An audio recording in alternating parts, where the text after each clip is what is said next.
تعریب بۆ قۆناغی لە گۆڕینی باری دیموگرافی کە کەرکووک ساڵانێک ناڵاندوێتی بەدەستە و سیاسەتەوە لەم ڕۆکەدا بە شێوازێکی نوێ دەستی پێکردوێتەوە و بە مەترسیەکی گەورەش بۆ سەرایندەی کەرکووک وەسف دەکرێت.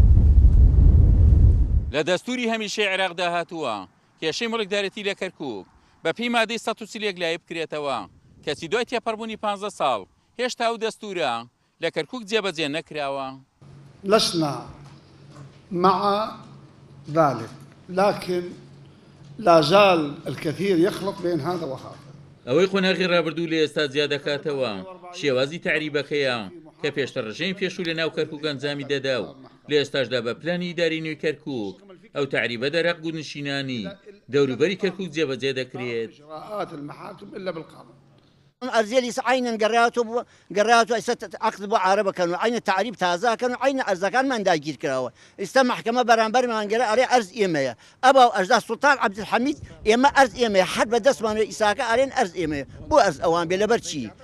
آخر لبرشين أوان بي يعني ما تاكي قبول كنما بس نية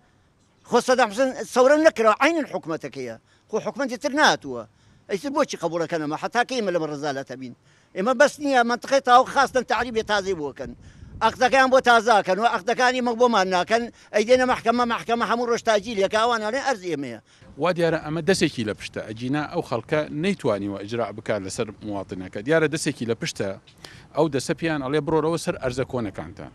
عقد كانيان ساري مفعول نما وتوابوا همو خلشي منطقة كش بخويانا وقسمك لخويان أزانن صاحب حق نين أوان صاحب حق نين صاحب حق هاتوتو سر أرزكي خوي داوا أكين لويك منصفة للعراق كيشي كركوك بمادة دستوريكا شار سربكا كأوش مادي سطو تشلا كأم بناي إسارتكي وستاوين. احنا مشتكين على هذا؟ لا هي لم روكدا برسي دەست پێکردنەوەی تعریب لە کەرکووک وەک پرسێکی ناوخۆی نەماوەتەوە بەڵکو نەتەوەی گرتوەکانیشی لێ ئاگادارکراوە و هەمووانیش ئەو سیاسەتە بەکارێکی نادەستوری وەسف دەکەن. ئەمە هەمووی سەبەبەکەی ئەوەیە کە محافظ بە ئارەزوی خۆی کار ئەکا ئەو بەڵێنانەی کە داوێتی بە جوتیارەکانی کورد لە چەندین کۆبوونەوەی پێش ئێستەیە پابند نییە بەو بەڵێنانەی خۆی و دائیرەی زراعەش گوێ لەو ئەگرێ گوێ لە هەڵوێستی جوتیاران و هەڵوێستی ئێمە ناگرێ